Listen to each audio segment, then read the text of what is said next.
videolõunatund Nõmme raadios. Ja tere maailm, ongi lõunatund Nõmme raadios ja pidustused jätkuvad. Kõigepealt loomulikult olge tänatud kõik, kes te toetate Nõmme raadiot, seda on hädasti vaja. Ja siia otsa ütlen ma kohe ka vabanduse. Ärge pahandage, viimased 2 saadet, üks on kerge helipraagiga ja teisel on optika kohati paigast ära läinud. Ei ole midagi parata, me kõik vananeme, me kõik kulume, me kõik läheme katki, nagu ma prantsuse keeles panin ka eilse saate juurde. Aga täna on ta stuudios palju kiidetud ja palju kirutud, aga ükskõikseid on vähem kui teistel. Igor Gräzin ja ma ei teagi, millest alustada. Võib-olla tõepoolest Konklaav, selle nimeline film on olemas, mis on hea film, ei ole midagi parata. Ja ma arvan, Igor, et sa said nüüd vihjest aru. Jah, situatsioon on konklaavile sarnane. Paavst on surnud ja algab uue paavsti valimine. Kui nüüd rääkida paavst Franciscusest, siis muidugi kui lugeda praeguseid lehti ja kuulata ühtesid või teisi klippe televisioonis nii meil kui ka välismaal, Inglismaal, Saksamaal ja nii edasi, siis on täiesti loomulik, et Franciscusest räägitakse häid asju. Ja küllap ta oligi hea inimene, mis seal salatagi. Lõppkokkuvõttes me oleme ju näinud ka pilte, kuidas Franciscus on tervitanud Alar Karist ja Kaja Kallast ja mida iganes ja rääkinud ühtedest ja teistest headest asjadest. Aga ma arvan, et Franciscus on väärt ka seda, et rääkida mitte ainult headest asjadest, vaid rääkida objektiivselt. Ja objektiivses mõttes võib-olla on oluline, et me juhime tähelepanu ühele väga olulisele asjaolule. Nimelt Franciscus ei ole öelnud midagi halvasti ei Venemaa, ei Vene õigeusu ega ka Vene agressiooni kohta. Tähendab, tema õnnistusel ja tema õnnistuse all on siiski surma saanud mitte 10 ja mitte 10 000, vaid 100 000 noori mehi nii Ukrainas kui ka Venemaal. Ja Franciscus on selle kohta öelnud, et ta soovib ja palvetab rahu eest. Rahu eest palvetamine tegelikult suures osas ikkagi puudutab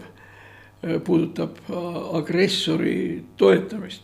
Meil ei ole vaja ju kaugele minna, vaatame meie oma riiki siin. Pühtitsas asuv firma, klooster ja sealsed professionaalsed poliitikud eesotsas sellise parteijuhi Igumen ja Filaretaga, nad räägivad kogu aeg ühte seda sama asja, mida rääkis tegelikult ka Franciscus, et nad soovivad rahu. Nad palvetavad rahu eest, Franciscus ka palvetab rahu eest ja nii edasi või palvetas rahu eest, kuid ta jättis igaks juhuks ütlemata selle, kes selle rahu rikkumisest tegelikult süüdi on. Kusjuures ta palvetas rahu eest, mida lihtsalt ei saagi tekkida. Alles, muide Franciscus oli ju nüüd veel elus, kui Putin kuulutas välja või tegi ettepaneku saavutada 30-tunniline, isegi mitte vaherahu, vaid tulevahetuse piiramine või tulevahetuse katkestamine, kusjuures oli täiesti nullist alates, oli täiesti selge, et seda ei saa võtta tõsiselt, kuna enam kui 3 aastat, nüüd sisuliselt 4. aasta läheb, on Putini eesmärk olnud ju, tegelikult see, millest ta väga ei armasta rääkida ja ei räägi, on tegelikult ju Ukraina kui riigi hävitamine ja Ukraina kui riigi alistamine ja selle muutmine Vene provintsiks. Nii nagu ta on seda teinud rahulike vahenditega koos oma sõbra Lukašenkoga Valgevenes. Nii et mingisugust rahu ei saa Putini puhul noh, siin ei saa see üldse kõne alla tulla.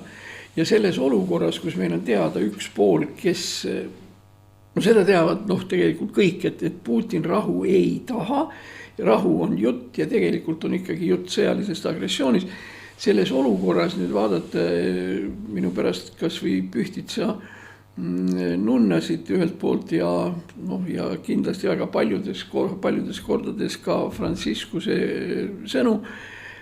See tegelikult ei ole ju mitte midagi muud kui sisuliselt sõja toetamine, kusjuures mitte ainult sõja lõpu kui niisuguse toetamine, vaid sõja lõpu kui Vene agressiivse poliitilise programmi toetamist.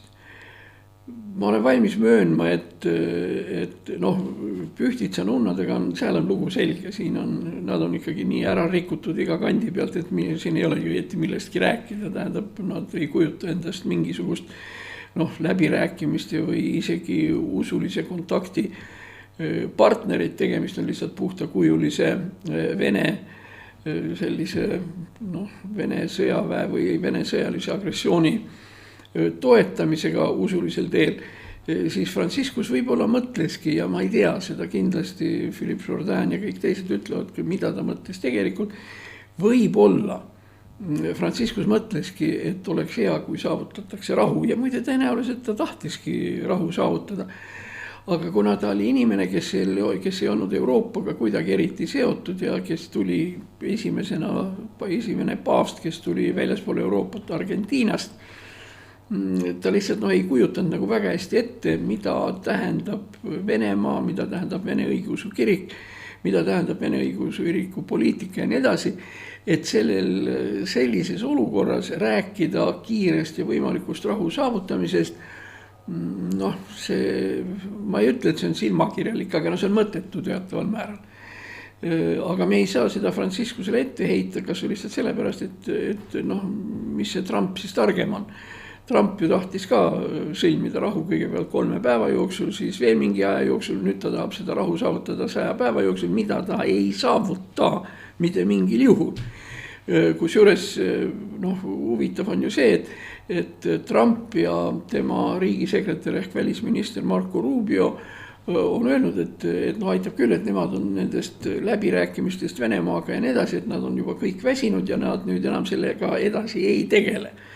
Siin tekib loogiline küsimus, huvitav, millest Trump väsinud on, ühest telefonikõnest Putiniga, mis kestis 3-4 tundi või millest ta on väsinud 3 kuu jooksul. Milleks ta üldse presidendiks läks, kui ta jõudu ei ole ja kui toss on kohe väljas. Nii et, ja kui me vaatame, et Trump ei ole võimeline mõistma, mis Euroopas toimub, siis võib-olla ei suutnud alati kõike ja kõiges mõista ka Franciscus, kes subjektiivselt, ma ei kahtle selles, soovis kindlasti head, erinevalt Trumpist ja Putinist. Nüüd siis Marco Rubio nädalapäevad tagasi, enne kui ta läks oma lennukisse, andis väikse pressikonverentsi seal lennuki treppide juures ja ütles, et nad proovivad veel seda rahu sõlmida, ameeriklased, ja kui nüüd 2, 3, 4 päeva jooksul midagi välja ei tule, siis nad loobuvad sellest, sest neil on palju targemaidki asju teha kui see. Muide siin meie kommentaaridele võiks lisada ühe asja veel, on Siim Kallas, kes ütles tegelikult välja lause ja fraasi, mida kindlasti tema tütar öelda ei tohi, sest ta on tegev tippdiplomaat ja mida enamus Euroopa liidreid välja ütelda ei julge ja ei tohi ka muidugi, on see, et Siim Kallas ütles, et kui ameeriklased on otsustanud ära minna, siis häid teid neile minna ja mida rutem nad uttu tõmbavad, seda parem, sest ameeriklastest mingit kasu selles Ukraina konfliktis tegelikult enam ei ole. Nad on ennast ammendanud ja Trump on suutnud tõestada, et ta lihtsalt on võimetu läbirääkimisi pidama ja Trumpil puudub elementaarne ettekujutus diplomaatilisest suhtlusest, selle viisidest ja nii edasi. Jätame selle Ukraina võib-olla isegi siin kõrvale, aga tähendab ikka tegelikult niivõrd vapustavalt asja ju, mitte asja, vaid asju perse keerata, nagu Trump on suutnud, no annab ikka tegelikult otsida. Ma siin lihtsalt märkisin, tuletame meelde asjad, millega Trump on lubanud tegeleda ja isegi tegeles tagajärjega kas 0 või miinus. Esiteks Gröönimaa, tähendab hiilgav võimalus ajada ennast tülli Taaniga, kellele Gröönimaa kuulub. Ja muidugi ka Grööni elanikkonnaga, sinna ei läinud palju aega, seal nädal aega ja kõik Gröönimaa elanikud, nii paljukese kui neid seal on, olid automaatselt Ameerika vastu. J.D. Vance sõitis Gröönimaale, see on asepresident ja temaga oli siis niimoodi, et mitte ükski Gröönimaa ametiisik ja mitte ükski Gröönimaa elanik ei olnud nõus temaga kohtuma. Ainus, mida siis J.D. Vance sai teha, oli see, et ta läks Ameerika sõjaväebaasi ja rääkis sealsete sõjaväelastega. Nii et ühesõnaga Gröönimaa on Trumpi pärast Ukrainat või enne Ukrainat käkk number 2. Siis kolmas lugu Kanada. Asja eest ei taha ennast Kanadaga tülli ajada. No seda peaks ka oskama, sellepärast, et Kanada ja Ameerika Ühendriigid on sisuliselt ikka suures osas niigi üsna üks riik. Ja tulemus muide oli see, et Kanada viis Ameerika vastu ka igasugused tollid sisse. Siis siukene asi nagu Panama kanal ja Panama riik selle kanali ümber.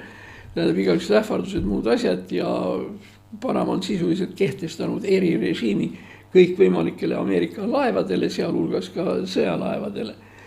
Siis suur lubadus aidata Iisraeli võitluses Hamasiga ja kõigi nende džihadistidega, kes seal parasjagu on, sisuliselt ka 0, sellepärast, et Ameerika võttis oma toetuse tagasi ja tegelikult on isegi omal kombel on Ameerika Iisraelile käru keeranud, sellepärast, et Iisraeli vetes või seal lähedal seisab maailma kõige suurem ja USA kõige suurem lennuk emalaev Gerald Ford. Ja Iisraeli kaitseminister ütles see, et nüüd on jama selles, et Iisraeli õhutõrje peab hakkama seda Gerald Fordi kaitsma. Ehk teiste sõnadega veerand Iisraeli õhutõrje võimekusest on siis pühendatud sellele, et kaitsta seda Fordi seal Iisraeli selle vahel, mille peale see oli nüüd staabi üle Iisraeli oma, et mida rutem ameeriklased oma selle kolossi siit ära veaksid, seda parem. Sellepärast, et siis meil ei oleks seda vajadust ja kohustust teda kaitsta. Ja mis puudutab Iisraeli rünnakuid Gaza sektoris ja üleval Liibanonis nii edasi, eks sõda käib edasi ja ameeriklaste jutt, kuidas nad püüavad siin rahu saavutada, ka ei maksa eriti suurt midagi. Ja siis jääb siis kurikuulus tollide värk, millega siis õnnestus tülli minna 700 riigiga üle kogu maailma. Ja kui me tuleme nüüd siia selle Kanada asja juurde tagasi, siis Kanadaga on ju niimoodi, et Kanada annab Ameerikale kuskil ligi 25% kogu elektrienergiast tuleb tegelikult Kanadast. Ja kõigi nende sigaduste kroon muidugi oli see, et Kanada kehtestas oma elektrile ka tollid.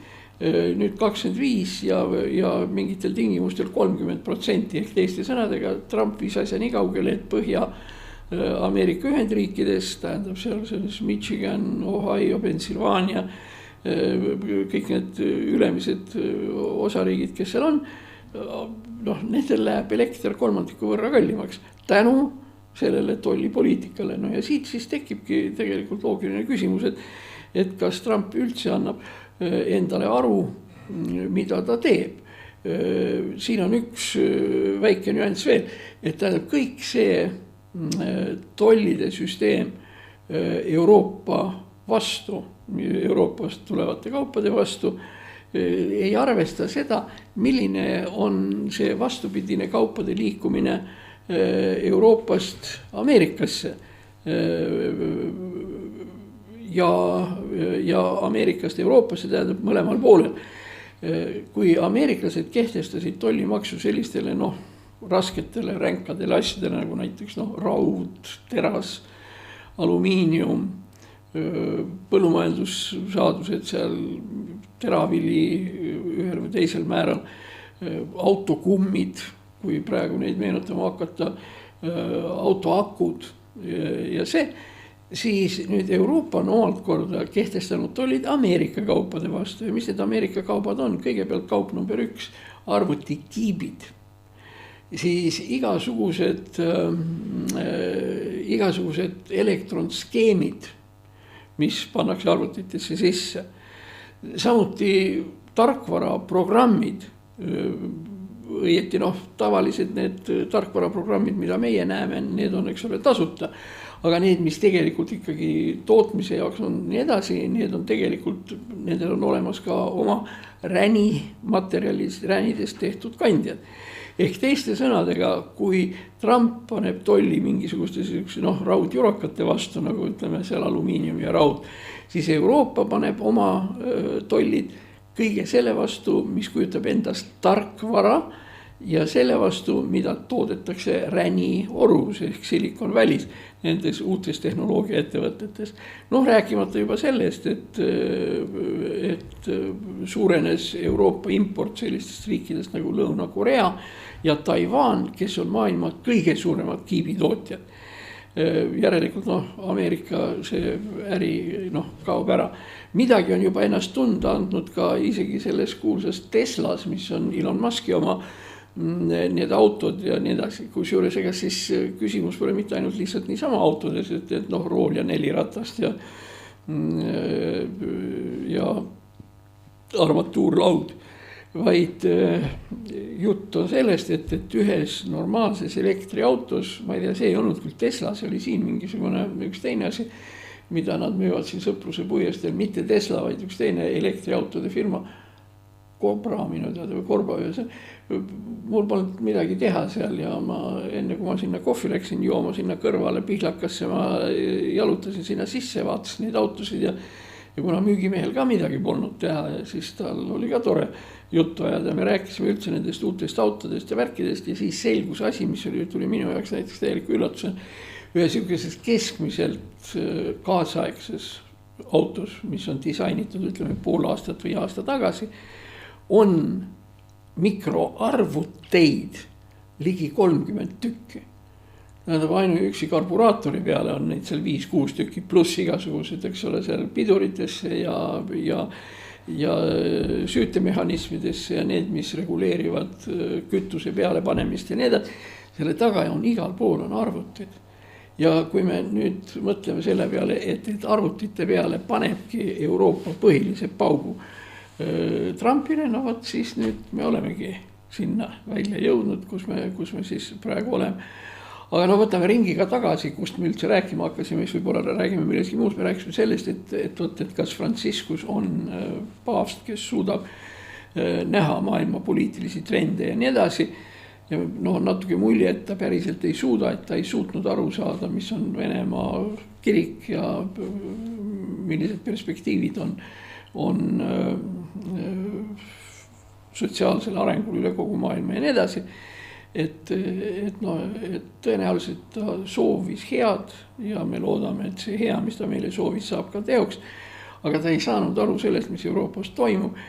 Me ei saa seda talle ette heita, kui isegi Trump ei ole võimeline, see Trump või see sama J.D. Vance ei ole võimeline nendest asjadest aru saama. Muide, kui J.D. Vance on USA-se president, siis minule teadaolevalt oli tema viimane, kelle paavst vastu võttis ja kellega ta paar minutit, mitte rohkem, rääkis enne oma surma, sest J.D. Vance on nimelt katoliiklane ja katoliiklased muide on Ameerikas vähemuses ja kui Ameerikas räägitakse vähemuse kaitsest ja vähemuse õigustest ja nii edasi, siis peale kõige muu räägitakse, siis tuleb selle all mõista ka katoliku usku ja katoliku kirikut, mis on tegelikult olnud väga kaua aega Ameerikas taga kiusatud ja taga kiusatav, kuna ma ise õpetasin ja töötasin Ameerikas katoliku ülikoolis, siis ma lihtsalt tean, et see Ameerika siuke katoliiklik minevik ei ole olnud eriti siuke lahe ja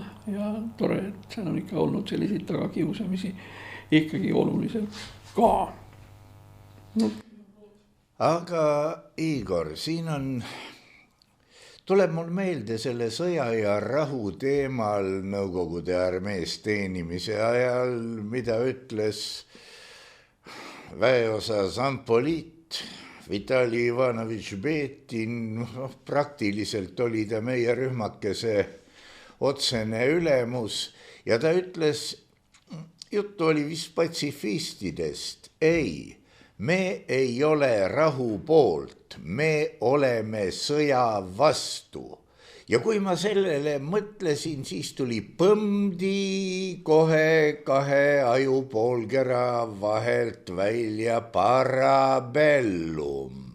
Ja siit kohe vupsti, kui palju meie avalik-õiguslik ekspertidest ja minu pärast ka kas või kadunud paavst sinna juurde panna, kui palju meie ekspertidest mängib regulaarselt bridži.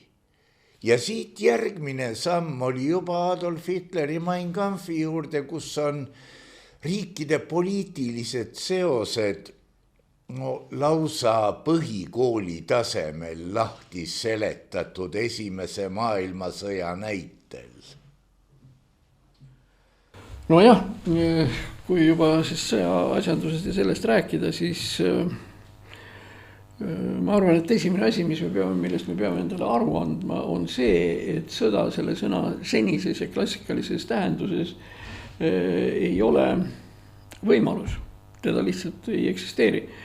Ja kui esimeses ja teises maailmasõjas oli tähtis ikkagi, et oleks kaevik valmis kaevatud ja oleksid need siilid ette pandud, et tankid sisse ei saaks sõita ja nii edasi, siis lihtsalt praegune see Ukraina sõja väärtus, kui nii saab öelda, meile kõigile seisneb selles, et kõik need klassikalised variandid sõjapidamisest, kaevikud, rünnakud ja nii edasi lihtsalt ei kehti.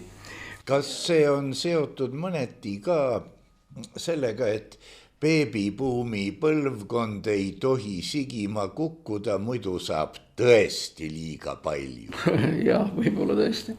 Tegelikult tegemist on ikkagi rohkem sellise teatavad tehnoloogilise läbimurdega. Tähendab, üks väike detail, mis on tähelepanuks kõigile neile, kes meid praegu kuulavad, eks ole, seal Delfis ja kus iganes, antakse igapäevane ülevaade, mis sõjas toimunud on. Et võt, rääkis see, pummutati toda, lasti alla need ja nii edasi. Noh, nii nagu need sõjavärgid on. Kas te olete tähele pannud, et tegelikult kui vähe inimesi hukkub? Jah, see oli ju sõja algusegagi. Ainult need, kes hoiatust ei tahtnud kuulda, need said paugu ära. Konventsionaalne sõda ju.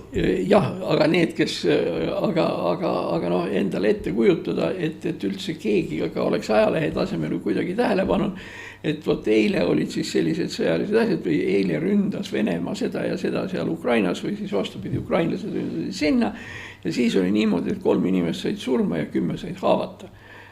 No selle peale ma ütleksin vana sõjamehena, ma ütleksin niimoodi, et no tule taevas appi, mis jutt see on.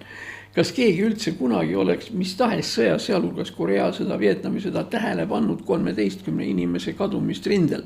Tähendab, kas nad tulevad, lähevad või nii edasi.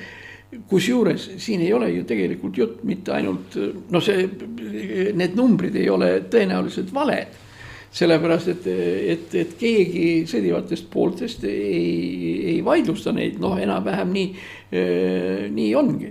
Noh, alles hiljuti paar päeva tagasi siin oli niimoodi, et Ukraina poole peal 28 inimest said surma ühest rünnakust elumajale. Ja läks veel natukene aega mööda, selgus, et mitte 28, vaid 18 ja tuli 3. teade, et 8. Ehk teiste sõnadega kogu see, noh, ta on nüüd tegelikult ära kadunud, ta oli polkovnik ja nüüd ta sai kindralmajoriks, kelle nimi oli Igor Konošenkov. See oli siis Kaitseministeeriumi pressitalituse juhataja või nii edasi. Ja tema, kes ta püüdis ikka mõnikord näidata neid Vene sõjalisi kangelastegusid nii suurte nagu võima, isegi tema tegelikult sai väga harva endale ligi 10 inimeselise kaotuse ette öelda või ette kanda, lihtsalt ei olnud. mis muidugi ei tähenda, et tegelikult ütleme 3 ja 4 aastases sellises suures perspektiivis on hukka saanuid 1 miljon. Aga see 1 miljon on jällegi niimoodi, et see ei tule mitte ühest konkreetsest lahingust, vaid see 1 miljon, noh, see tuleb siis nii ütelda kumulatiivselt läbi mitmete lahingoperatsioonide, tulistamiste ja asjade, noh näiteks kas või seegi, et Ukraina ju praegu väga edukalt tulistab Venemaa relvaladusid ja alles siin paar päeva tagasi lendas kõige suurem raketiladu vastu taevast ja nii edasi. Nii et ei, surma saadakse, see ei ole küsimus. Küll aga me peame aru saama sellest, et see sõdimine ei toimu enam selliste meetoditega ja selliselt, nagu see vanasti olnud on. Muide, see tähendab Eesti jaoks ühte väga positiivset nüanssi ja positiivset uudist. Küll eks ole ju meil ju ka räägitud, et kui venelane ikkagi üle Narva hakkab tulema või sealt alt Petseri juurest tulema, millega me siis hakkama saame, et me peame siis taganema kuskile sinna Aegviidu taha või Lihulasse või tont ja kuhu ja kõik on läbi ja noh, kõik on õhtal. Noh, ainus asi, mis me vaadates seda, mis toimub venelastega Ukrainas, me võime öelda see, et venelane ei suuda seda teha. Et tegelikult see armee, mis praegu Eestil olemas on, pluss reservid, pluss üleval Soome, all Läti ja nii edasi, see armee lihtsalt ei ole võimeline Eestit võitma. Tähendab, isegi kui ta väga pingutaks. Teiste sõnadega lihtsalt praegu Venemaa see nõrgaks jäämine ja Venemaa võimetus midagi korda saata, see ei tähenda, et me ei peaks nende asjade peale mõtlema. Muidugi me peame mõtlema ja muidugi me peame relvastuma ja muidugi me peame tegema igasuguseid asju, et me sõjaks valmis oleksime. Aga selles teadmises, et me võidame Venemaa ära nii kui nii. Aga me peame seda tegema A kiiresti ja B võimalikult väikeste meiepoolsete kadudega. Meie armee ülesandeks on esiteks vältida, et Eesti poisid surma ei saaks. Ja teiselt poolt me peame suutma tagada selle olukorra, et venelasi langeks nagu loogu. Ja venelasi peabki väga palju langema. See ongi tegelikult üks kõige tähtsamaid ülesandeid sõjas, kui see peaks puhkema. Miks see nii on? Noh, me lihtsalt oleme tehnoloogiliselt ja korralduslikult Venemaast nii kõrgelt üle. Meie tankid on paremad, meie suurtükid on paremad, meie sõdurid on paremini distsiplineeritud, me oleme paremini treenitud, me näeme kõik edasi, meil on paremad liitlased ja nii edasi. Noh, nii see siis lähebki. Nii et ma arvan, et sõda muidugi ei tule, aga mul ei ole mitte mingisugust alust arvata, et me peaksime selle sõja kuidagi viisi kaotama või ta tekitab palju halbu asju, aga me ei ole võimelised ega tahtnud kunagi seda sõda kaotada. Võib-olla üks meeldetuletuse asi võib-olla ehk veel, et kui me meenutame Soome talvesõda 39–40, siis tegelikult ju mis ka ei toimunud, kusjuures Soome oli ju 10 kordades väiksem kui Nõukogude Liit tollel ajal. Soome sisuliselt võitis selle sõja. Jah, nad kaotasid mingisuguse jupikese oma territooriumid Karjalas ja mis iganes vastab tõele. Aga nad säilitasid oma riigi, nad säilitasid oma iseseisvuse ja soomlased olid iseseisvad ja igavesti kõvad tegijad ka pärast teist maailmasõda. Lõppkokkuvõttes Soome suhted Nõukogude Liiduga olid Soomele äärmiselt soodsad ja kõik nagu see soomestumine ja kõik see oli muidugi mingil määral negatiivne moment, aga teisest küljest Soome võitis. Soome jäi riigina alles, Soome võitis, millest mina teeksin järelduse, et aga mis siis, kui Eesti, võt see on see klassikaline küsimus, aga mis juhtuks siis ja mis juhtunuks siis, kui Eesti oleks 40. aastal või 39. aastal baaside lepingu ajal oleks Nõukogude Liidule vastu hakanud, mis saanuks siis? Ja ühesõnaga keegi ütles, et Eesti armee ja oleks 39. aastal oleks kaotanud seal 40–50 000 inimest sõdurit rindel, sest ülekaaluka vaenlase vastu. Jah, sellest on kahju, aga kui me oleksime kaotanud 50 000 sõjas venelastega siis ilma sõjata me kaotasime Siberis 100 000. Nii et kui me niimoodi võrdlema hakkame, siis see Pätsu plära selle kohta, kuidas me säästsime Eesti inimesi nii edasi, ongi see, mis ta on lihtsalt plära, mis ei arvestanud reaalset jõudude vahekorda. Soomlased, kusjuures siin on ju veel oluline meeles pidada seda, et nii Eestis praegu kui ka Soomes siis oli oluline see, et sõjavägi ei olnud lõhestunud klassideks. Tähendab, nii kapitalistid, bursuid, ettevõtjad ja ärimehed Soomes sõdisid õlg õla kõrval Soome tööliste ja bolševikega. Tähendab, mitte mingisugust lõhet Soome rahvuse sees ei olnud. Soome rahvus oli ühtne alates kõige viletsamast lumpenproletaarlasest või nälgivast talusulasest kuni Soome miljonärini. Nad olid kõik ühes armees. Ja võis vabalt olla nii, et kehvapoolne talumees oli komandörüksuses, kus reamees oli suurfirma omanik või ettevõtja, sest see oli rahvuslik tervik. Ja kui meie oskame olla rahvuslikuna tervik, siis seda enam peame me endale selgelt aru andma, et objektiivselt võttes, arvestades kõiki asjaolusid, relvastus, reservid, kogu logistika, moon, söögivarud ja nii edasi, me olemegi Venemaast tugevamad. Seda enam, et nüüd, kus Venemaalt Pihkvast on isegi need õnnetud dessantnikud ära viidud kuskile Ukrainasse, kuskile Donetski alla, ehk teiste sõnadega kõik see, mis siin samas piiri taga oli, isegi seda enam nagu õieti korralikult ei ole. Nii et need on nüüd ütleme meie võimalused ja asjaolud, millega me peaksime arvestama. Kui nüüd tagasi tulla selle Siim Kallase jutu juurde, siis võib-olla on selles, et ameeriklased siit ära lähevad. Tähendab, siin ma pean täpsustama, nad ei lähe siit ära. Ameeriklased loobuvad Ukraina läbirääkimistest, nii et ameeriklased ise jäävad siia ja nad siin ongi. Ja nad ei ole kuskile siit liikunud ja nii nagu praegused uudised räägivad, ei liigunud Saksamaalt kuskile ka midagi. Nii et see on selline tavaline Trumpi plära. Aga nendes oludes, mis ühesõnaga meil siin kujunenud on ja nii edasi, ma arvan, et meil ei ole põhjust midagi tulevikulist karta, seda enam, et ega isegi Putin ei ela igavesti ja mingisugune lahendus tuleb venelastel leida endale ka olukorras, kus tegelikult nad on üksinda kogu Euroopa ja NATO vastu. Jah, selles kõiges on loogikat, aga muidugi eks need Vietnam, Korea, Vietnamis olid ju suhteliselt madala IQ-ga tüübid.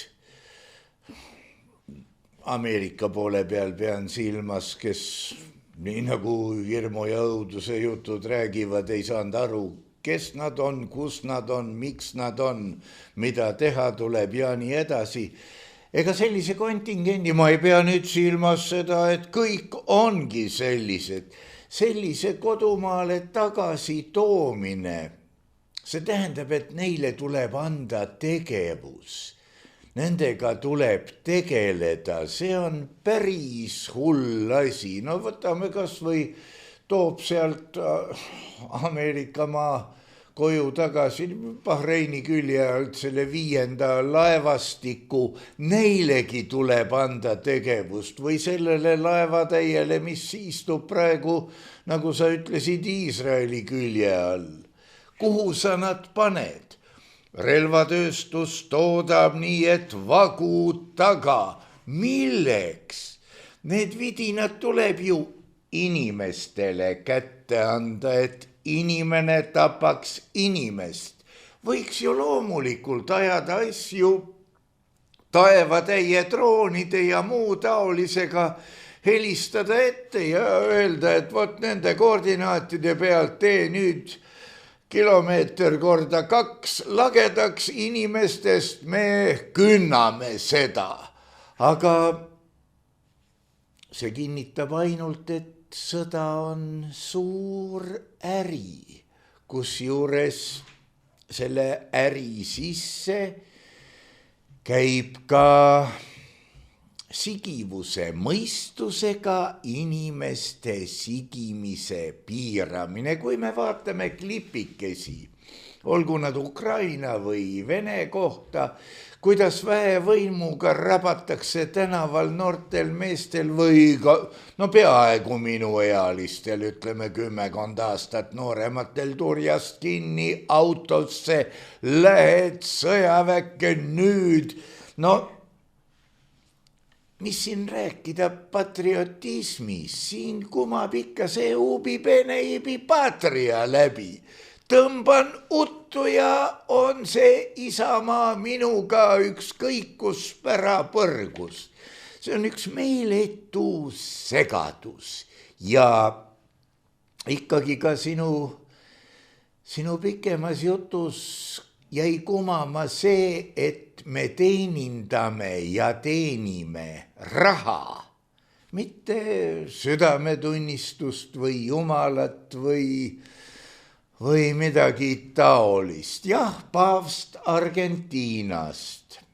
Proovitakse, et toome, see on piltlikult, ärge nüüd keegi solvuge, toome haritud võõrtööjõu sisse. Teatud aja ta peab vastu, aga sinagi, Igor, kirjeldasid siin ju asja, mida võiks nimetada kultuurikonfliktiks. Ta ei mõistnud seda, teist ega kolmandat, sest seal, kus tema tuli, seal olid asjad suti teistmoodi. Inimeste mõistmine oli suti erinev sellest, mis on siin. Vaatame kas või, mis toimus lihavate pühade ajal tänavatel, millised rongkäigud.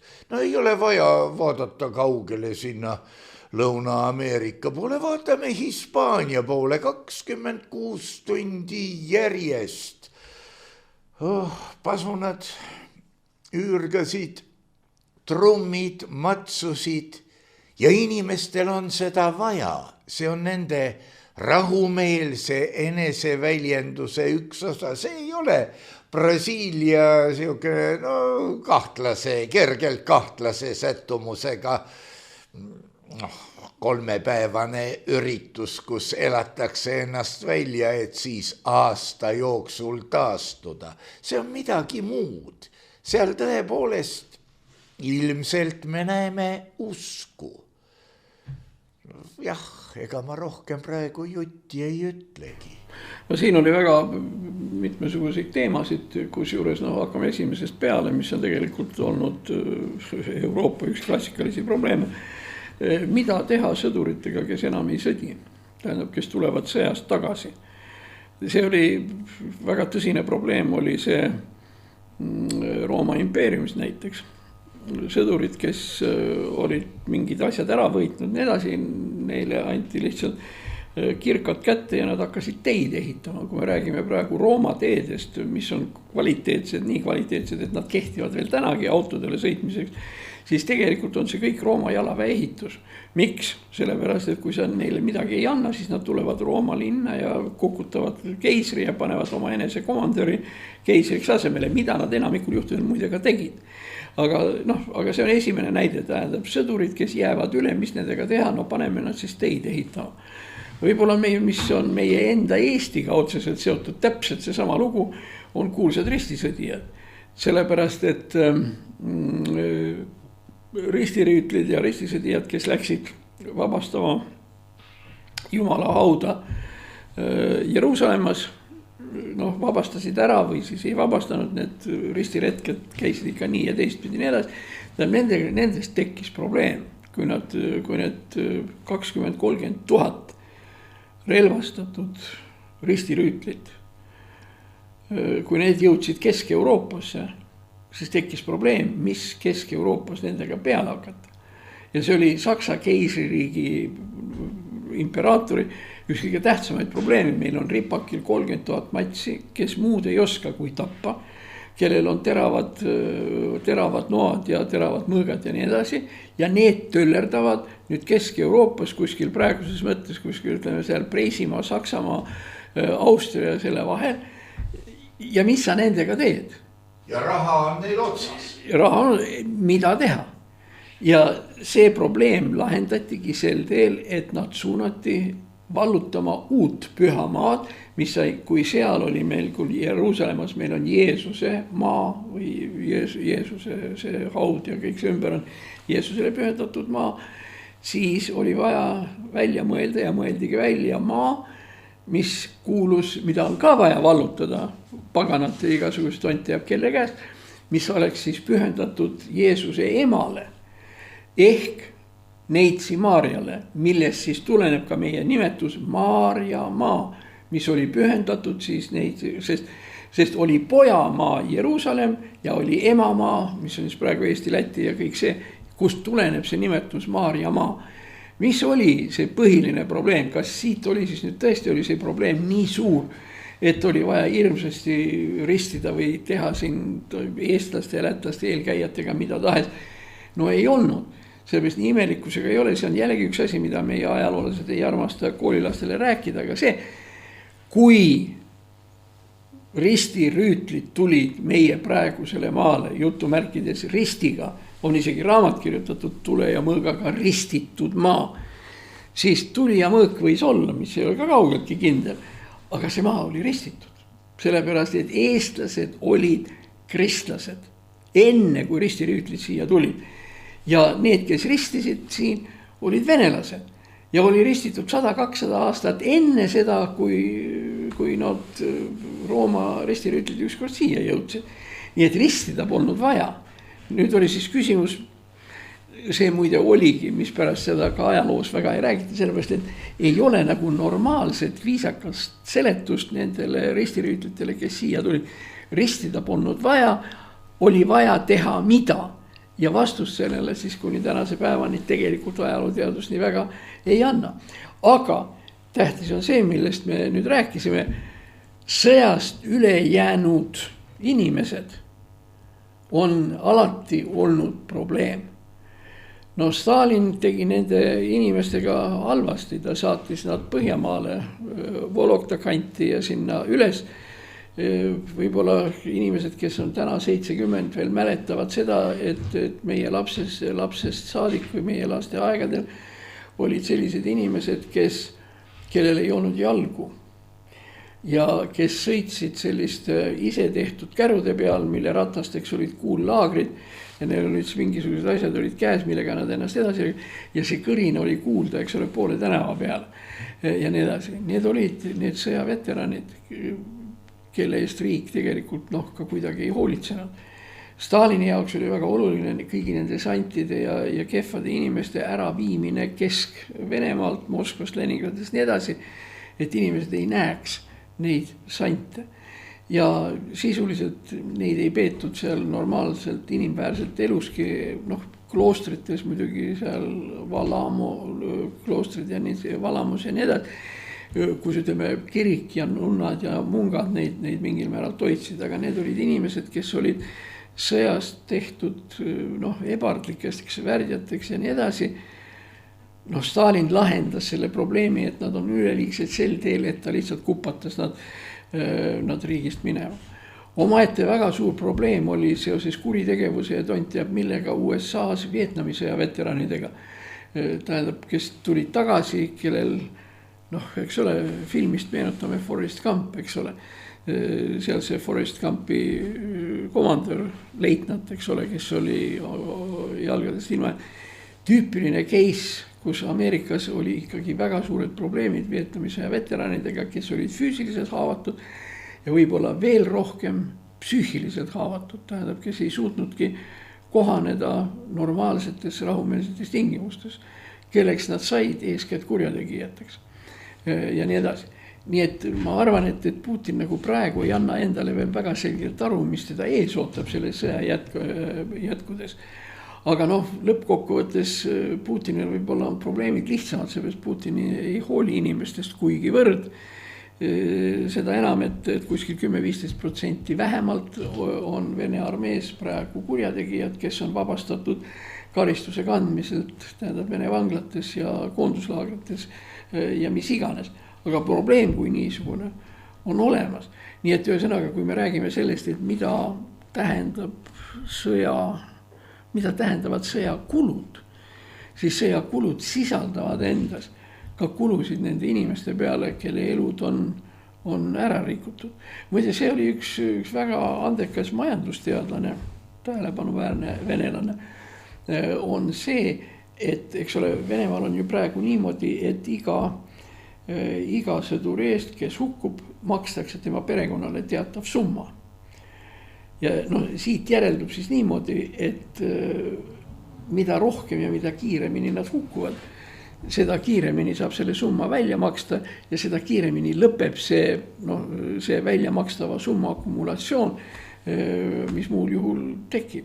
Ma ei tea, mismoodi need, kui arvestada seda olukorda, mis praegu Venemaal on, mis siis seal hakkab nüüd juhtuma. Aga õnneks see ei ole nagu nii väga meie asi. Tähendab, las nad siis teevad ja elavad nii, nagu nad ise seda õigeks peavad ja mis seal ikka. Muidugi omaette probleem on see, et see kaua aega see sõda nüüd edasi kestab ja milline saab olema Trumpi osa selles. Ma olen siinkohal Siimuga tegelikult täiesti nõus, et mida vähem praegu ameeriklased ennast siia segavad, seda parem.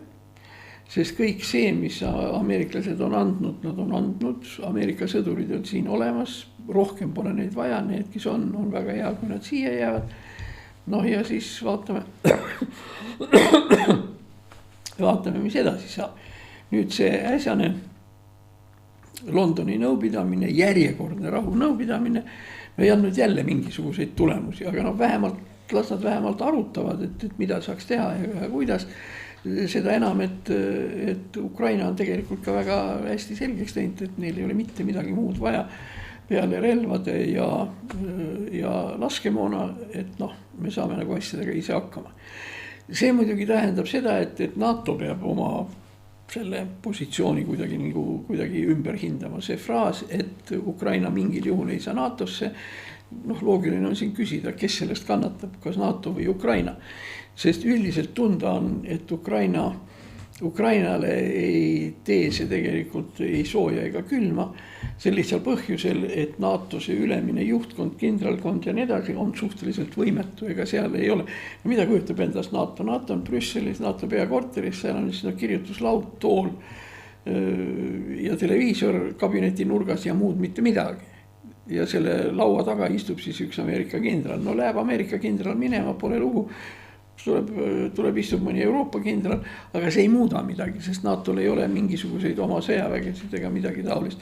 Ja mida selgemini saavad NATO liikmesriigid aru, et NATOst kui niisugusest suurt tolku ei ole, seda kindlam on see, et nad hakkavad oma enese armeesid, oma enese sõjavägesid, oma enese valmisolekut kasvatama ja suurendama, teades, et eurooplased saavad aru, et peale meie endi meile keegi appi ei tule.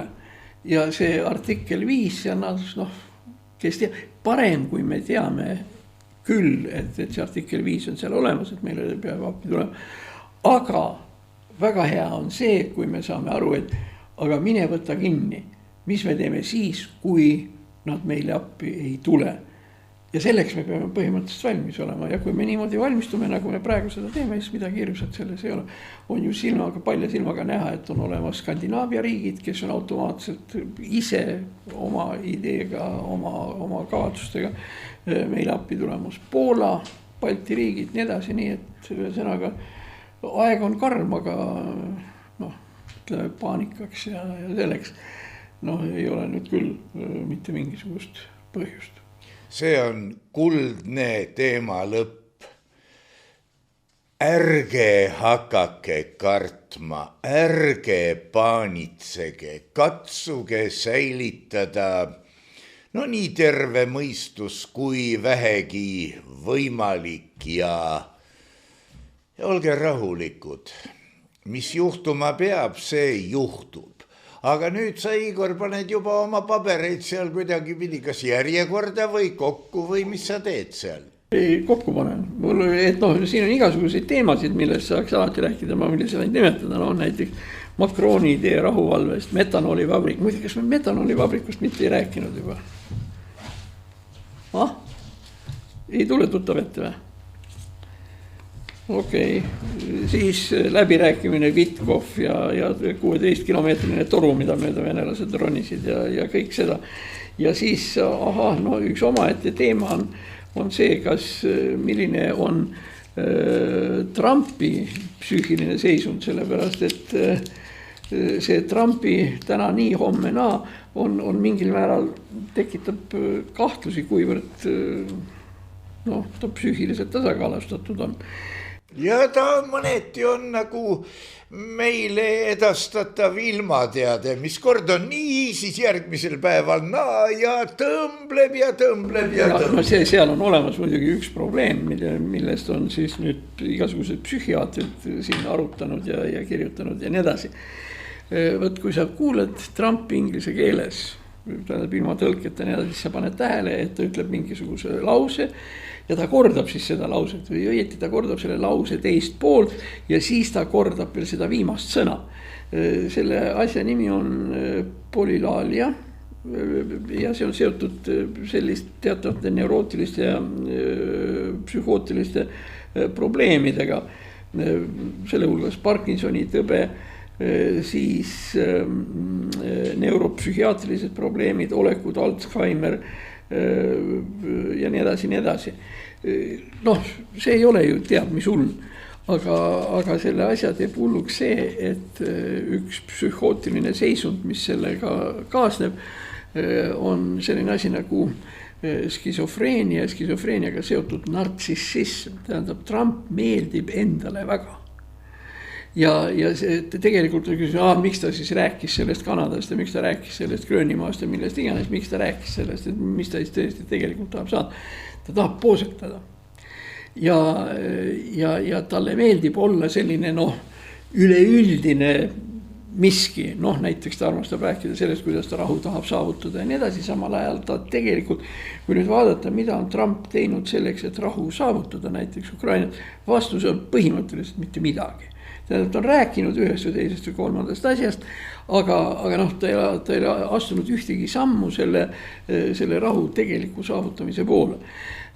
Ja nüüd siis ongi tema välisminister Marco Rubio näiteks, kes õnnetukene peab tegelema igasuguste teemade ja asjadega, mis Trump on õhku visanud, aga mis ta on jätnud lahendamata. Kui me räägime nüüd siis tänasest päevast, täna on siis, eks ole, 23, eile oli 22, oli Lenini sünnipäev ja nii edasi. Muidugi jõle huvitav asi oli see, et 22. Lenini sünnipäeval etendas Eesti Kontsert õhtul Beethoveni 9. sümfooniat. Sealt keskel on see kuulus see ood rõõmule, mis on siis nagu Euroopa Liidu hümn, aga mitte see ei ole tähtis. Tähtis on see, et selles see 9. sümfoonia selle esimene osa oli Vladimir Iljitš Lenini lemmikmuusika. Ja see tundus mulle ausalt öeldes natuke, ma istusin seal ja ma mõtlesin, et huvitav, et kas nüüd keegi Eesti Kontserdis mõtles ka selle üle järele, et täna on Lenini sünnipäev ja mängime siis Leninile meelepärast muusikat. Aga kas Lenin ei omaldanud Appassionata? See on see järgmine lugu.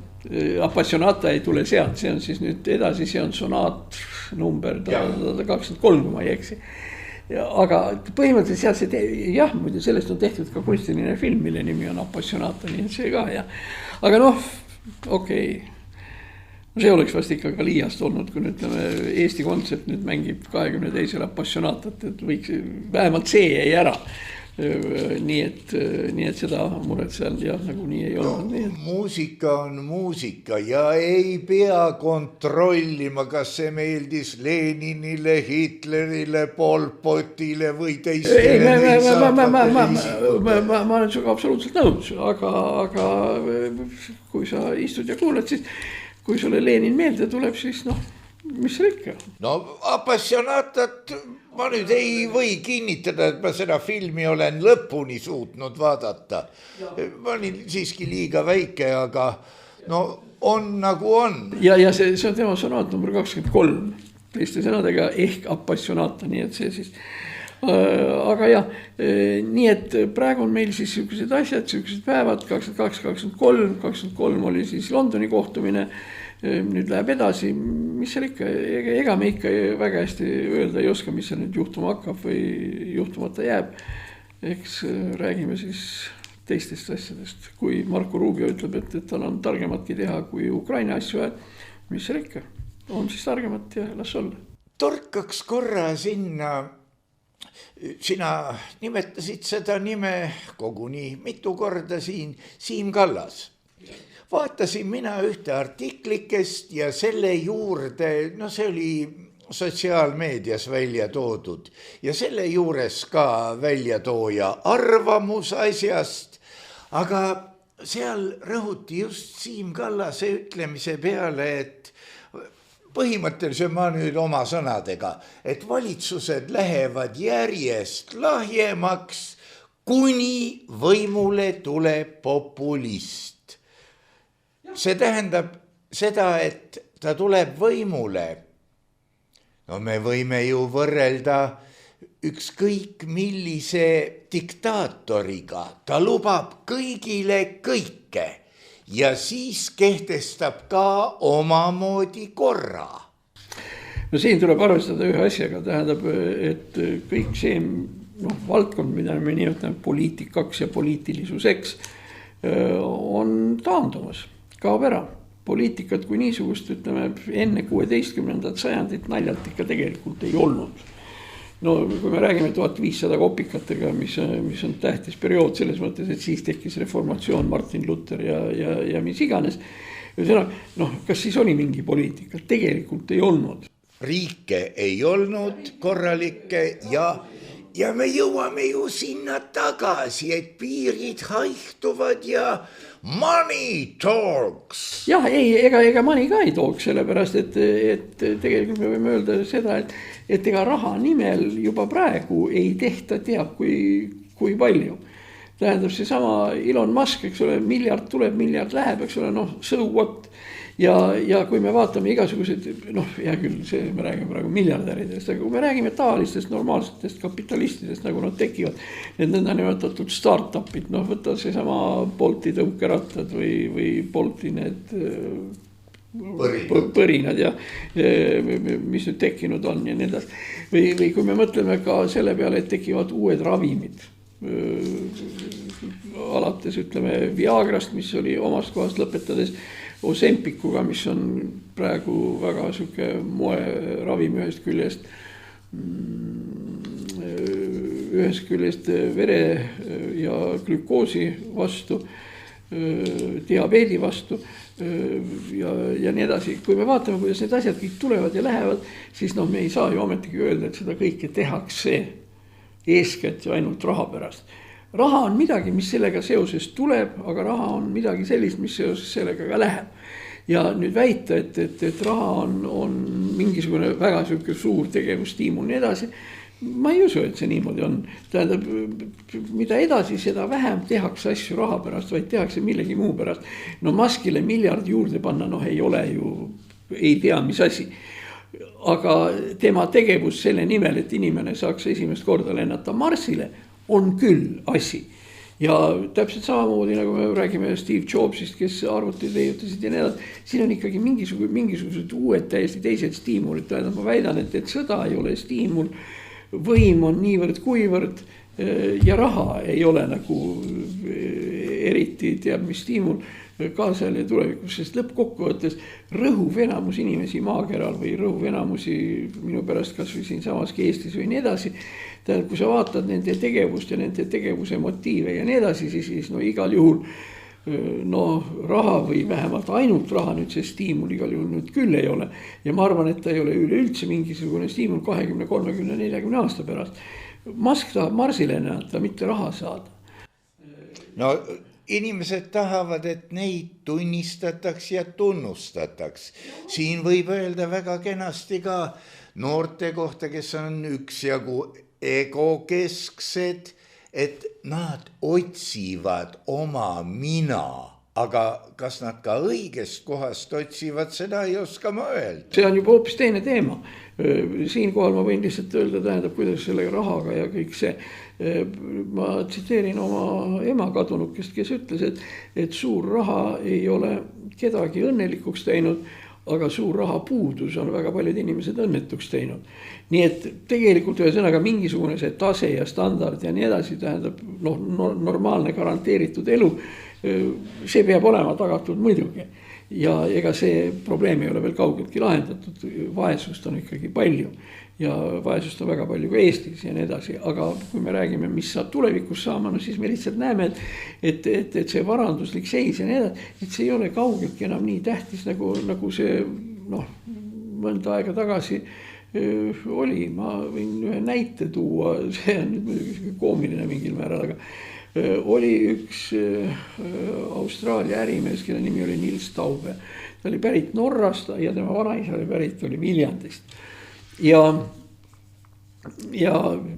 me suhtlesime aastaid omavahel, kusjuures ma ei teadnud, et tema on seesama Taube, kes on seesama miljonär ja mis iganes ja nii edasi.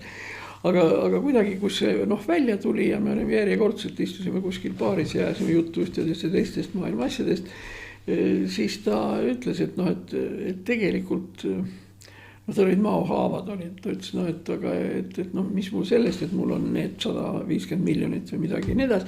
Kui ma saan iga päev süüa, ainus asi, mida ma süüa saan, on Herkula pudru keedetud piimaga, kusjuures keedetud piima jääb mind okse. Aga jah, ma võin, ma ei tea, mis austreid ja ööbikukeeli ja mis iganes, mul on see võimalus, et tehniliselt nagu olemas. Aga mis sest kasu on, kui ma ei saa kõiki neid asju nautida. Hea küll, et mul on purjepaat on üks selline ja siis teine on seal ja kolmas on seal, need on purjepaat. Siis mul on siin, mul on tegelikult vana, eks ole, feodaalaadli loss kuskil Prantsusmaal, et mul on see kõik olemas. Aga ikkagi ma ei saa süüa rohkem kui ühe kõhutäie, ma saan magada ühes voodis korraga. Ja ma saan telekast vaadata ikkagi seda, mis telekasaated tulevad ja nii edasi, et mis mõte nendel 150 või 200 miljonil on, kui see minu tarbimise määr on täpselt selline nagu ta on. Ta muidugi ütles siis, ma ütlesin koomiline, ta ütles muidugi ühe fraasi, mis mind ajab naerma kuni tänase päevani või muigama vähemalt, ütles nii, et Igor, et ära sa mõtle raha ja nende asjade peale. Ma ütlen sulle, et nii pea, kui sul on käes sinu 10 miljonit, jätta järele, tähendab, rohkem ei ole vaja. Sellest 10 miljonist jätkub sulle Nii et ära edasi enam pingutamas. Jah, okei, tõesti. Ja, Maladjets Mitšulin oleks öelnud Stalin või umbes nii, aga. Muide, kusjuures siin oli veel taga üks asi, tähendab, mis sellised moraalsed ja psühholoogilised asjad nii edasi. Kuna ta annetas praktiliselt kogu sisseseadme Viljandi haiglale ja siis igasugused elektroonikad ja värgid siin Tallinna sünnitusmaal. Ühesõnaga ta jagas Eestis väga palju, sellepärast, et tema vanaisa või vanaema olid Viljandist pärit. Ja siis ühel hetkel ta siis sai, tähendab, Lennart Meri autasust teda mingisuguse medali või mingisuguse asja 4. järguga. Ja siis Nils küsis mu käest seal pool aastat hiljem või midagi ütles, aga kui palju ma pean teile veel raha andma, et ma saaks ka 3. järgu kuidagi kätte. Või selleks, et saada 2. järg, mul lihtsalt nii palju raha ei olegi, et teile anda ja nii edasi. Nii et sõnaga nali naljaks, aga ma sain aru, et oli natuke solvunud küll. Et Lennart Meri oleks võinud jätta talle kõik medalid andmata, aga solvata niimoodi ja sellega. Ja tema jaoks oli see 4. järgu medal oli olulisem siuke olulisem siuke viltu minemine või olulisem siuke solvumine kui mingisuguse 10 miljoni võitmine. Nii et nii need on, teda kahjuks nüüd enam küll ei ole, aga jah, Nils Taube oli tema nimi ja niimoodi. Eks neid riiklikke autasusid on vist kokku 33 erinevat eksemplari erinevateks puhkudeks ja seda seda ma tuletan meelde, et Eesti Vabariigi põhiseadus 1920 oma ja ma mäletan seda peast, see on paragrahv 7 on öeldud, et Eesti Vabariik ei anneta mingisuguseid ordenid ega autasusi mitte kellelegi ja mitte kunagi, välja arvatud kaitseväelastele, tähendab sõjaliste teenete eest.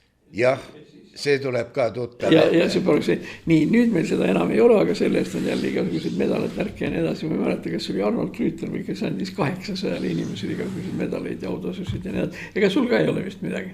Oi ja jumal, tõepoolest, no siin ei ole kellegi teise poole. Ega mul lõppes see asi ka, tähendab minu viimane autasu, mis ma sain ja väga tore oli, on ELKNÜ ehk Eestimaa Leninliku kommunistliku noorsooühingu keskkomitee aukiri. Ja ma mäletan isegi, ma tean täpselt mille eest, selle eest, et me võitsime sotsialistliku võistluse Eesti üliõpilaste ehitusmalevas. Nii et meil on siin ka nii, et jah, mul on mingisugune ka nõukaaegne rahvusvahelise näitlejate mingi konkursi oma, mille hind oli rahalisest preemiast maha võetud. Aga no tont temaga, Igor, hakkame punkti panema ja paneks punkti. Ma pean koju minema, mul koer tahab pissile minna, ta juba seisab ukse taga jalad ristis. See on auväärne põhjus, aga kunagi küsisin ma ühelt vaimulikult, kas usk on seisund või tegevus. Sinu jutu peale võiks küsida, kas elamine on seisund või tegevus, aga ärme kaugemale lähe. Paneme 3 punkti, kohtume järgmises saates ja avanti popolo, meie püha sõda läheb edasi.